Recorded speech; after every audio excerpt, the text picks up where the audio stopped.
Welcome to this explainer. Today, we're diving into what is literally one of the most gripping puzzles of the 20th century. I'm talking about a 74-year-old cold case that reads exactly like a real-life spy thriller. You've got unbreakable codes, suspected espionage, and untraceable poison, the whole shebang. But the absolute best part, it actually ends in a stunning, modern forensic triumph. So get ready, because we are unraveling the legendary mystery of the Somerton Man. Okay, let's dive right into this. To understand how a single, unidentified body sparked an international frenzy that lasted over 7 decades, we have to look at the absolute void of information that authorities were left with. I mean, literally everything about this man's death was a contradiction. Every clue just led to a dead end, and every new discovery somehow just deepened the confusion.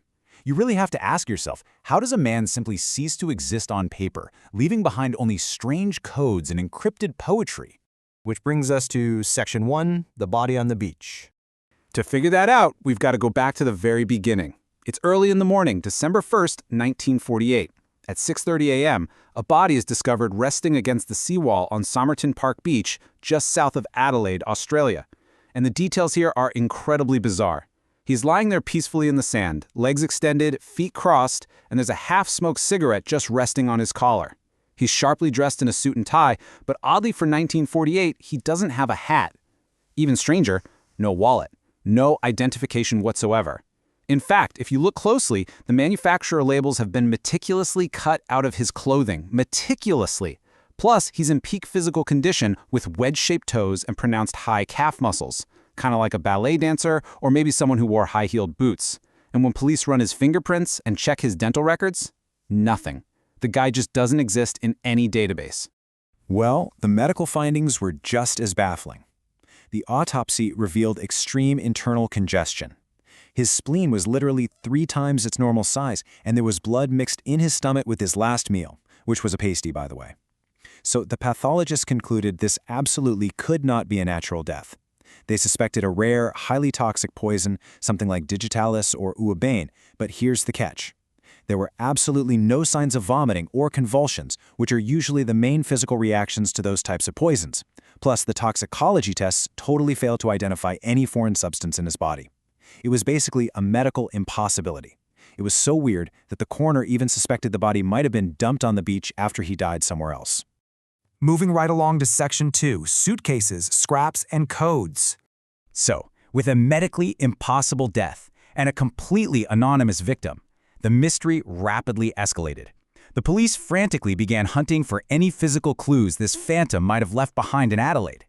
And the timeline really shows how the mystery just compounded over several months of dead ends. The man arrives in Adelaide by train on November 30th and checks a suitcase at the station. The very next morning, he's found dead. Over a month passes before railway staff realize that this unclaimed suitcase belongs to the victim. And then, it takes all the way until June 1949 for investigators to find the most famous clue of all, which was hidden directly on the victim's body the entire time. But first, let's talk about that suitcase. The contents of this suitcase only made things way more confusing. Once again, most clothing labels were removed, but 3 tags bearing the name Keane were left intact. Now, police determined this was a deliberate red herring, because no missing person named T. Keane could be found anywhere. But the undeniable link to our John Doe, a spool of Barber brand orange waxed thread. This thread wasn't even available in Australia at the time, and it perfectly matched a repair made to the exact trousers the dead man was wearing on the beach.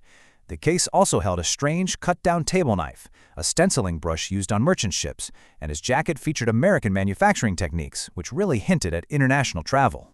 And then, in June of 1949, we get this chilling, totally cinematic layer to the story. A tiny, rolled-up scrap of paper is found concealed in a tiny fob pocket sewn inside the dead man's trousers. Printed in a distinctive font are the words Tamam Shud. Public library officials translated this Persian phrase to mean, "It is finished," or "ended." It turns out it was torn from the final page of a rare New Zealand edition of the Rubaiyat of Omar Khayyam, which is a book of poetry focused on living life to the fullest and leaving without regret. So the police launched a massive public appeal, and incredibly, a man actually came forward with the exact book that the page was torn from. He'd found it tossed into the back of his open car near the beach. But it gets crazier. On the back cover of that exact book were faint indentations of this maddening cipher. Military cryptographers analyzed these letters and flat out declared it an unbreakable code. The text was just too short to establish a pattern, leading experts to conclude it could be an incredibly complex cipher or, maybe just the meaningless ramblings of a disturbed mind. This takes us to Section 3, Spies, Lovers, and Theories. With unbreakable codes, untraceable poisons, and American clothing, the total absence of solid facts just invited these wild, high-stakes theories. Let's look at how the international speculation exploded. Police used a UV light on that poetry book and found an unlisted phone number. Following that number was super suspenseful. It led to a nurse named Jessica Thompson. She was often called Jestin in the press to protect her identity. Now, she lived just 400 meters from where the body was found. When detectives showed her a plastered death mask of the Somerton Man, she claimed not to know him, but the detective noted she was completely taken aback. Like she looked as though she was about to faint.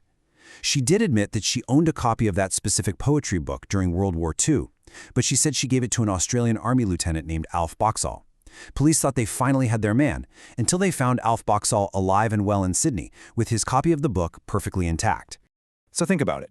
The introduction of a military man, a local nurse who seemed to be lying, and unbreakable ciphers, this created the perfect void for a Cold War espionage narrative.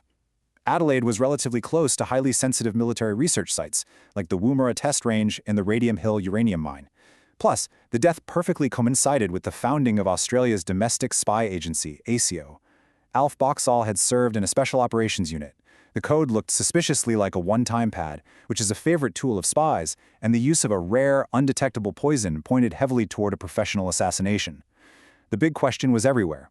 Was the Somerton Man a Soviet spy? Which brings us to Section 4, the 2022 DNA breakthrough. For over 70 years, that spy theory dominated everything. But as you know, the investigative landscape has changed drastically, and this leap in technology is revolutionizing cold cases everywhere.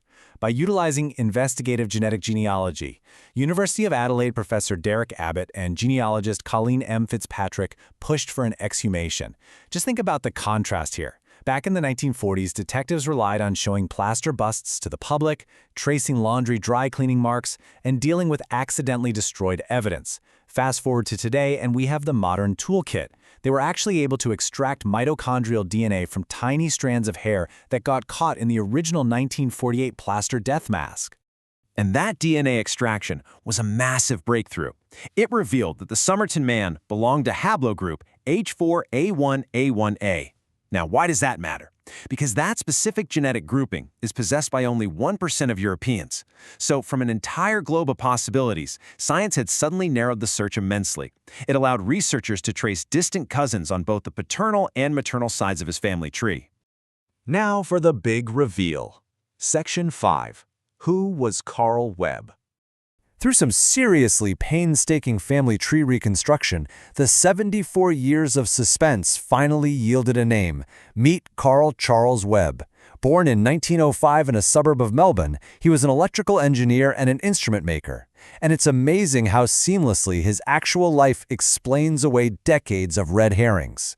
Like, why didn't his fingerprints match any police database? Well, because he was just a regular guy with no criminal record. Why was he wearing a fashionable American coat? Turns out his brother-in-law, John Keane, had ties to the U.S. And hey, that perfectly explains the Keane tags left on the clothing too. Webb was also a deeply traumatized man. He had lost 4 close relatives in just 7 years, including his older brother, who was a POW and died on the Thailand-Burma Railway. So the crucial point here is understanding his mental state, because that links everything back to the poetry book. His ex-wife, Dorothy Webb, noted that he was solitary, moody, and prone to violence. She actually stated that he wrote poems himself, mostly on the subject of death, claiming it to be his greatest desire. This perfectly aligns with a man carrying around the Rubaiyat, a book centered entirely on mortality, ending with the phrase, "It is finished."